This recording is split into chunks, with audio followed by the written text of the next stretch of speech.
Pakistan circus board यानी PCB के 3 जोकरों ने आज 15 रुकनी पाकिस्तान का स्क्वाड अनाउंस कर दिया है for the Bangladesh ODI series. सबसे पहले उस स्क्वाड के ऊपर भी नजर डालेंगे, उसके बाद इस स्क्वाड से रिलेटेड चंद स्टैट्स भी दिखाऊंगा आपको। शायद वो स्टैट जो कमेटी ऊपर बैठी है हमारी, वो अकल के अंधे हैं, दिमाग के भी अंधे हैं, उनको नहीं दिखते वो स्टैट शायद।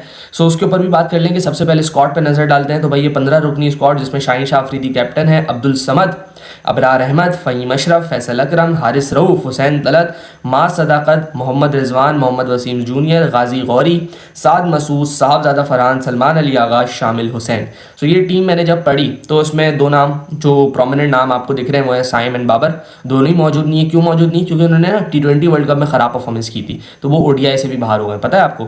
और जो हमारी चैंपियंस ट्रॉफी थी ना लास्ट ईयर 2025 में, उसमें राना, फ़हीम अशरफ और खुशदिल शाह को इंक्लूड किया गया था। पता है क्यों? लिस्टे में परफॉर्मेंस की थी। नहीं लिस्टे में नहीं, बीपीएल हो रहा था, बीपीएल 20 ओवर्स का बीपीएल, उसमें उनकी ज़बरदस्त परफॉर्मेंस थी। उस परफॉर्मेंस के चलते वो ओडीआई टीम में बड़े इवेंट में कमबैक करवा दिया था उनका। सो ये पाकिस्तान क्रिकेट बोर्ड है बॉस, यहाँ पे कुछ भी हो सकता है। साइम क्यों बाहर है? क्योंकि T20 में खराब परफॉर्मेंस थी, ओडीआई से भी निकाल दिया। बाबर क्यों बाहर है? T20 में रन नहीं हो रहे थे, और बोला ये जा रहा है कि वो नेशनल T20 खेले, वहाँ से अपना रिदम वापस लाए। अब मैं देखें, रमज़ान का महीना है, थोड़ा सा लिहाज भी कर लेते हैं। वो फॉर्म T20 खेल के ओडीआई की फॉर्म वापस लेके आएगा। बाबर ने आखिरी सीरीज़ के अंदर सेंचुरी की है, अपनी 20वीं सेंचुरी, साढ़े 3 साल के बाद उसको आपने बाहर कर दिया है टीम से। सो इसके ऊपर पूरी बात करते हैं, ज़रा स्टैट्स को भी देख लेते हैं, एंड देन इसके बाद कुछ इंकशाफात मेरी तरफ से भी होंगे, वो भी आपके लिए एक तोहफे के तौर पर आप कबूल कीजिएगा। सबसे पहले तो 4 नए लड़कों के जो नाम आए हैं आपके स्क्वाड के अंदर, उनके नाम मैं आपको बता देता हूँ, फिर बात करते हैं। गाजी गौरी, साद मसूद, माँ सदाकत, शामिल हुसैन। सो ये 4 आपके लड़के हैं जिनका नाम अनाउंस किया गया पाकिस्तान के ओडीआई स्क्वाड के अंदर। अच्छा, अब कोई वजूहत होती है ना पाकिस्तान के ओडीआई स्क्वाड में नाम आने की, कोई वजह होगी कि यार परफॉर्मेंस से पीछे, फर्स्ट क्लास में परफॉर्मेंस है या आपके लिस्टे में परफॉर्मेंस है, शायद इसकी वजह से नाम आ गया हो। तो चले इनके फर्स्ट क्लास के रिकॉर्ड देख लेते हैं। फर्स्ट क्लास के सबसे पहले मैं आपको कोई स्टैट्स नहीं दिखाऊंगा, मैं आपको दिखाऊंगा नंबर ऑफ मैचेस, कि कितने नंबर ऑफ मैचेस इन लोगों ने खेले हैं बिफोर डेब्यूइंग फॉर पाकिस्तान या before naming in the Pakistan squad. तो गाजी गौरी साहब खेलते हैं 16 गेम्स, सही है, 16 लिस्टेड गेम्स माशाल्लाह से इन्होंने खेले। साद मसूद 3 लिस्टेड गेम्स हैं इनके। माँ सदाकत के 25 हैं और शामिल हुसैन के 12 गेम्स हैं। अभी मैंने आपको स्टैट्स नहीं दिखाया, अभी मैंने सिर्फ आपको बताया कि इनका सैंपल कितना है। 7 का कितना है? 3 गेम्स का सैंपल है। तो 3 गेम्स में उसने ऐसा क्या कर दिया कि वो डायरेक्ट पाकिस्तान के स्क्वाड में आ गया है। क्या पाकिस्तान की कैप इतनी सस्ती हो गई है कि वो किसी को भी मिल जाएगी सिर्फ 3 लिस्टेड गेम्स खेलने के ऊपर? क्या पाकिस्तान खेलना इतना ही आसान हो गया है कि वो 3 गेम्स 16 गेम्स खेलने के ऊपर मिल जाएगा, किसी को भी नाम आ जाएगा आपका स्क्वाड के अंदर? यार खुदा का कोई खौफ करें, कोई क्राइटेरिया सेट कर लें सिलेक्शन का। हर दफ़ा आप कोई ना कोई न्यू चीज़ कर रहे होते हैं, या तो बता दें आवाम को कि आपने पागल ही बनाना है इस तरीके से, तो हम बात करना छोड़ देंगे इसके ऊपर। अभी तो मैंने बात ही नहीं की ना स्टैट्स के ऊपर, मैंने सिर्फ बात की sample size, number of game, कि कितने गेम तुमने खेलने हैं पाकिस्तान का डेब्यू करने से पहले। तो आपने यहाँ पे देख लिया, किसी ने 16 खेले में, किसी ने 3 खेले में, किसी ने 25 खेले में, किसी ने 13 खेले में। तो अगर आपने ऐसे ही पाकिस्तान के डेब्यू करवाने हैं, फिर प्रोडक्ट भी शादाब खान जैसी होगी, क्योंकि ना उन्होंने फर्स्ट क्लास खेली है ना ये लड़के फर्स्ट क्लास खेलेंगे। 2 से 3 मैचेस खेल के अगर पाकिस्तान का कैप मिल जा रहा है तो आप ये समझ लें कि पाकिस्तान की क्रिकेट की औकात जो है ना वो ख़त्म हो चुकी है। जो आपका फर्स्ट क्लास का रगड़ा है वो आपने कभी भी नहीं लगाना, क्योंकि अगर इतनी आसानी से कैप मिल रहे हैं तो फिर क्यों ही लगाएंगे आप फर्स्ट क्लास का रगड़ा? जब आपको T20 की परफॉर्मेंस के ऊपर ओडीआई के कैप मिल रहे हैं तो फिर आप क्यों ही लगाएंगे फर्स्ट क्लास का रगड़ा? अब एक एक करके इन नामों के ऊपर बात कर लेते हैं कि यार चलो, छोटी परफॉर्मेंस, छोटा इनका करियर है, लेकिन शायद परफॉर्मेंस बहुत बड़ी हो, इस वजह से नाम इनका आ गया हो। तो एक एक करके बात करूंगा। सबसे पहले गाजी गौरी साहब के ऊपर बात कर लेता हूं मैं। इनको किस वजह से लेके आया गया मुझे समझ नहीं आ रहा। इनकी जो एवरेज है लिस्ट है कि 16 गेम्स के अंदर माशाल्लाह 19.5 की एवरेज है इनकी। ये कीपर सही है, मुनासिब कीपर है, लेकिन इनकी बल्ले के साथ एवरेज औसत 19.5 की औसत है। इन्होंने जो अभी राइजिंग स्टार एशिया कप खेला था ना, उसमें इनका 1.50 भी नहीं था। इनकी बैटिंग आती थी जब 7-8 आउट हो जाते थे, तब बैटिंग करता था गाजी गौरी राइजिंग स्टार में। यहाँ पे इनका जो एवरेज है 19.5 का 16 गेम्स में। अच्छा, अब इनके जो कंपिटिटर्स हैं जिनको टीम के अंदर होना चाहिए था, वो कौन हो सकते थे? हसीबुल्ला खान एंड रोहिल नज़ीर। रोहिल नज़ीर कब का बैच है आपको पता है? 2018 में जब अंडर 19 हुआ था ना, जब शाहीन आफरीदी भी था, वो तब का बैच है। रोहिल नज़ीर ने लिस्टे के कितने गेम्स खेले? 59 गेम्स, औसत बल्ले के साथ 33.8। इसके अलावा Hasibullah Khan 60 list A games, 60, and उसकी औसत 45.2। आपने सेलेक्ट किसको किया है? 16 list A games with average of 19.9। Unfortunate, very unfortunate. Justification कैसे दे सकते हैं आप इन स्टेट्स के ऊपर टीम सेलेक्ट करने की, किस तरीके से जस्टिफिकेशन हो सकती है।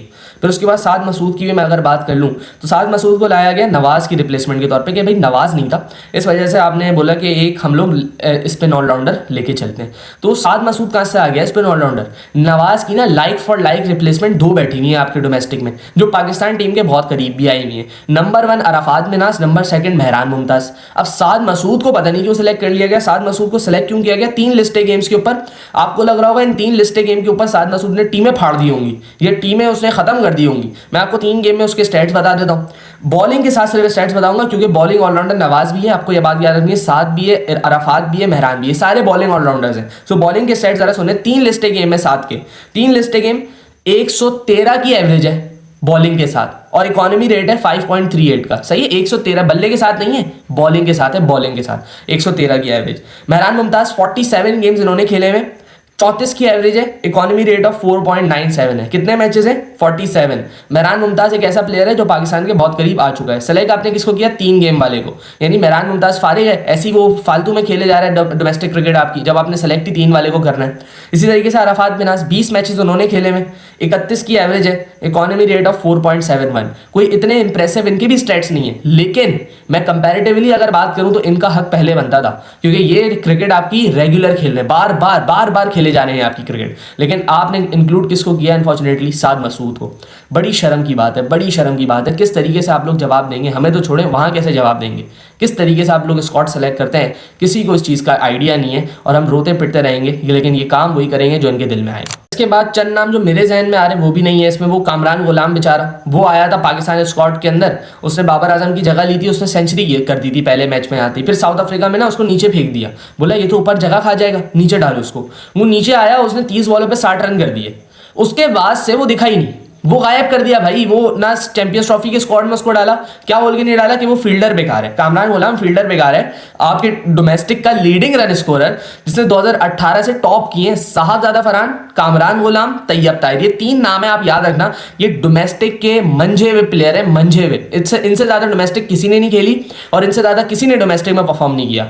आपने एक का रिजल्ट देख लिया फरहान का, फरहान क्या कर सकता है। कामरान गुलाम को आपने कर दिया साइड लाइन। आखिरी मैच उस बेचारे ने कब खेला था? ट्राई सीरीज में जो न्यूजीलैंड आई थी, उसमें उसने 12-13 रन किए थे।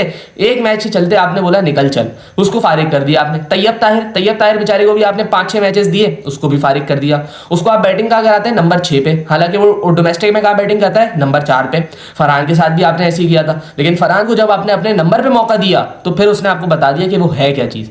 तो एटलीस्ट जो प्लेयर जिस नंबर का है ना, उसको मौका दे दें। आपकी टीम के अंदर एक भी अभी प्रॉपर मिडिल ऑर्डर बैटर नहीं है, एक भी। ये बेटर मिडिल ऑर्डर कौन कौन है आपके पास? कामरान भी मिडिल ऑर्डर में खेलता है, तैयब ताहिर भी खेलता है। तो अगर आप बनाने वाले होते तो इन दोनों का नाम लाजमी होता। कहाँ है इन दोनों का नाम? किसी से कोई सवाल नहीं होगा, ना किसी के पास जवाब होगा। मैं कहता हूं एक बात बड़े अच्छे तरीके से और बड़ी कन्विंसिंगली मैं कहता हूं एक बात, कि अगर एआई के अंदर एआई का एक पैकेज ले लेना, अगर पीसीबी ChatGPT Pro ले ले और उसको डाटा फीड कर दे कि ये प्लेयर्स का मेरे पास स्टैट्स हैं, जरा इनसे मुझे बना देना मेरा 15 का स्क्वाड, तो ChatGPT इनसे 1000 गुना अच्छा स्क्वाड बना के दे सकता है। और किसी को अगर मेरी इस बात के ऊपर शक है ना, तो आओ जरा हम लोग टेस्ट कर लें। ChatGPT के ऊपर हम लोग डाटा डालते हैं, उससे सवाल पूछते हैं और उससे टीम बनवाते हैं। ठीक है, सबसे पहले जो मैंने इसको प्रॉम्प्ट दिया, आओ जरा इसको प्रॉम्प्ट मैं तुम लोगों को बता दूं और स्क्रीन पे इसका आउटपुट भी लगा दूंगा। मैंने इसको बोला 15 मैन स्क्वाड आप प्रिपेयर करें against Bangladesh for an ODI series. You can refer to their listed performances from Cricinfo और any other stat providing platform if you have to pick any new player else you may look at their ODI performances. सबसे पहले जो इसने squad दिया उसके अंदर इसने नवाज, शादाब, इफ्तिखार इन लोगों को ना इंक्लूड किया हुआ था। तो मैंने बोला कि भाईजान आप जो हो ना, मुझे लुक फॉरवर्ड करना है। मैंने जो इसको अगला प्रॉम्प्ट दिया कि Iftikhar, Shadab, Nawaz are in part of my plans from now. Name any youngster which are like for like replacement and proven performer in list cricket. तो यहाँ पे इसने ना मुझे एक स्क्वाड बना के दिया। पता है क्या स्क्वाड है? अब जरा नाम मैं आपके सामने लेता हूँ और आप फिर कंपेयर करना कि ये स्क्वाड जो इसने दिया और जो स्क्वाड हमारे पाकिस्तानी भाइयों ने बनाया है वो क्या, कौन सा ज्यादा कंपेटिटिव है। नंबर 1 इसने मुझे दिया साइम अयूब, फखर जमान, बाबर आजम, कामरान गुलाम, मोहम्मद रिजवान, तैयब ताहिर, सुफियान मुकीम, इसके अलावा इसने मुझे दिया मेहरान मुमताज़, फिर इसने मुझे बोला मोहम्मद अली, इसके अलावा इसने बोला क्योंकि आपने शादाब और नवाज को निकाला है ना तो एक ऑलराउंडर डालना पड़ेगा, और वो ऑलराउंडर इसने बोला मुबस्सिर खान। अच्छा प्रॉपर मुझे समझा रहा है कि क्यों लिया। तैयब ताहिर को क्यों लिया इसने? तैयब ताहिर को इस वजह से लिया कि भाई वो स्पिन अच्छी खेलता है, प्रूवन रिकॉर्ड है उसका लिस्ट क्रिकेट के अंदर, आप खुद जाके देख लेना कितना रिकॉर्ड है उसका, और इनिंग्स अच्छी फिनिश कर सकता है। वो बातें जो कि प्रूवन है, मतलब सच्ची बात है, झूठ नहीं बोल रहा। उसके बाद सुफियान को क्यों लिया भाई? एक्सीलेंट लिस्ट इकोनॉमी है, wicket taker in middle overs है, सही है, बिल्कुल सही है भाई। उसके बाद मेहरान मुमताज को क्यों लिया नवाज की जगह पे? Number 1 like for like replacement है। उसके बाद कंसिस्टेंट पाकिस्तान कब इसने खेला ये बोल रहा है मुझे, सही है, बेटर कंट्रोल देन नवाज, सही है, long term prospect of ODI cricket, ठीक है। मोहम्मद अली को क्यों डाला इसने? मोहम्मद अली को इसने डाला, एक ये hit the deck hard pacer है, हम सबको पता है वो पिच को ज्यादा जोर से मारता है कमर से, बोलता है ये वाली लेंस जो है बांग्लादेश में ज्यादा बहुत इफेक्टिव हो सकती है, ठीक है। और बोलता है अगर आपको अली नहीं चाहिए तो खुर्रम शहजाद को ले जाओ। तो ऐसी कोई बातें बैठ के कोई पीसीबी सेलेक्टर कर सकता है? पीसीबी सेलेक्टर कोई ऐसी बातें कर सकता है? मैं नहीं समझता कोई कर सकता है। तो इसको रख लो ना, जीपीटी को रख लो भाई, ये आपको पूरा बता देगा। 15 मैन का स्क्वाड बता दूं उसको मैं आपका, इसका स्क्वाड सुन लो जरा। साइम फखर, बाबर, कामरान, रिजवान, तैयब ताहिर, सलमान आगा, मुबस्सिर खान, सुफियान मुकीम, मेहरान मुमताज, शाहीन अफरीदी, हारिस रऊफ, मोहम्मद वसीम जूनियर, मोहम्मद अली, अब्दुल्ला शफी। ये लो, अब जरा उसका कंपेयर कर लेना और इसका कंपेयर कर लेना, तो आपको पता चल जाएगा कौन कितना जीनियस है। रही बात फखर की, तो फखर शायद इंजर्ड है, और मैं उम्मीद करूंगा कि यार जो बाकी की भी इन लोगों ने ड्रॉप किए हैं वो सिर्फ और सिर्फ इस वजह से ड्रॉप किए हों कि थोड़ा सा वर्कलोड मैनेज हो जाए, या इस वजह से, वरना मैं ना इस टीम पे सिर्फ हंस सकता हूँ, और जो सिलेक्टर्स बैठे हुए हैं इनके डिसीजंस पे सिर्फ हंस सकता हूँ। ये लोग अपनी चीज़ें पता है कैसे छुपाते हैं, फालतू बेतुकी न्यूज़ निकाल के। वो न्यूज़ क्या थी कि 50 लाख रुपये फाइन लग रहा है, ये भी एक बेतुकी निहायत ही अनप्रोफेशनल न्यूज़ इन लोगों ने निकाली, जिसकी वजह से आज का जो इनकी गंदगी इन्होंने फैलाई वो छुप गई शायद, सही है। अभी लोगों की जबान पे 50 लाख होगा, ये जो स्क्वाड है ये नहीं होगा। तो अपनी गंदगियां ये लोग ऐसे छुपाते हैं, फिर ब्लेम करते हैं प्लेयर्स के ऊपर। सबसे पहले इनको रगड़ें आप, पीसीबी के चेयरमैन से मैं मुखातिब हूँ, काइंडली इनके फैसलों पर नजर डालें। जो ये कर रहे हैं पाकिस्तान क्रिकेट के साथ ये ठीक नहीं है। हमारे लड़के जाते जाएंगे, यूएस से कोई खेल रहा होगा, कोई कहीं से खेल रहा होगा, और आपकी टीम नहीं बन पाएगी इस तरीके से जो ये सिलेक्शंस हो रही हैं। ना तो ये मैयार पे, ना तो लॉजिक इस बात की इजाज़त देती है, ना जज्बात इस बात की इजाज़त देते हैं। आखिर कितना कोई सपोर्ट करेगा पाकिस्तान क्रिकेट को? अब इन्होंने ओडीआई फॉर्मेट के साथ खेलना शुरू कर दिया, जिसका आपका अगले साल वर्ल्ड कप है। आपने नहीं खेलना वर्ल्ड कप, क्या आपने अपनी टीम नहीं बनानी वर्ल्ड कप के लिए? या आप कहते हैं अभी क्लियरली कि बाबर मेरे प्लान में नहीं है, साइम मेरे प्लान में नहीं है। यार खुदा के लिए पाकिस्तान का थोड़ा सा कोई ख्याल कर लें। नहीं है, मेरे ख्याल से है ही नहीं पाकिस्तान का ख्याल। पता नहीं किस तरीके से टीम बनाई है। अभी मैंने आपको सारे स्टैट्स बताए, जीपीटी ने इनसे अच्छी टीम बना दी है, तो ये तो हाल है। जीपीटी को रख लें यार, प्रो वर्जन, मतलब वो कितने लेगा महीने के? 5-6 हज़ार रुपये लेगा। ये तो सारे कितने लेते होंगे? 25-30 लाख रुपये तो महीने के ले रहे होंगे ये लोग। इनकी परफॉर्मेंसेज आप देख लें, इनकी अकाउंटेबिलिटी नहीं है क्या? क्यों लेते हैं ऐसी टीम, क्यों बनाते हैं? इनकी अकाउंटेबिलिटी कब होगी? जिस दिन अकाउंटेबिलिटी होना शुरू हो गई ना, शायद उस दिन पाकिस्तान क्रिकेट में थोड़ा निखार आ जाए। 11 तारीख से आपकी सीरीज़ स्टार्ट है, 9 को ये लोग जा रहे हैं सारे। मैं आपको गारंटी देता हूँ ये पाकिस्तान 2-1 सीरीज़ हारेगा, ये बात आप लिख लें, क्योंकि मीरपुर के अंदर बांग्लादेश नहीं छोड़ता किसी को। जितनी भोंडी टीम इन लोगों ने बनाई है, they don't stand a chance in front of Bangladesh in Mirpur. मैं ये दुआ करता हूँ कि मेरी प्रिडिक्शन गलत साबित हो, लेकिन जो अभी हालात और वाक़यात बता रहे हैं उसके हिसाब से यही प्रिडिक्शन है जो मेरे दिमाग में आ रही है। अल्लाह करे पाकिस्तान क्रिकेट में कोई सोच समझ वाला आ जाए कि मेरी क्रिकेट को बचा ले, इसका हाल ख़राब ना करे। हमारे पास एक ही गेम है जिससे हम सब मोहब्बत करते हैं, वो जाता जा रहा है, हमारे हाथों से जाता जा रहा है, निकलता जा रहा है। हम बोलते बोलते थक गए, लेकिन रविश पे अपनी बरकरार है। सारे सेलेक्टर्स जो भी आला हुकाम है, सबके सब ऐसे के ऐसी हैं। प्लीज़ थोड़ा ख्याल करें, ये जुड़े हुए हाथ देख लें पाकिस्तान क्रिकेट फ़ैन के, थोड़ा सा आसरा कर लें। मिलते हैं किसी और वीडियो में, अपना ख्याल रखिएगा। अल्लाह हाफ़िज़।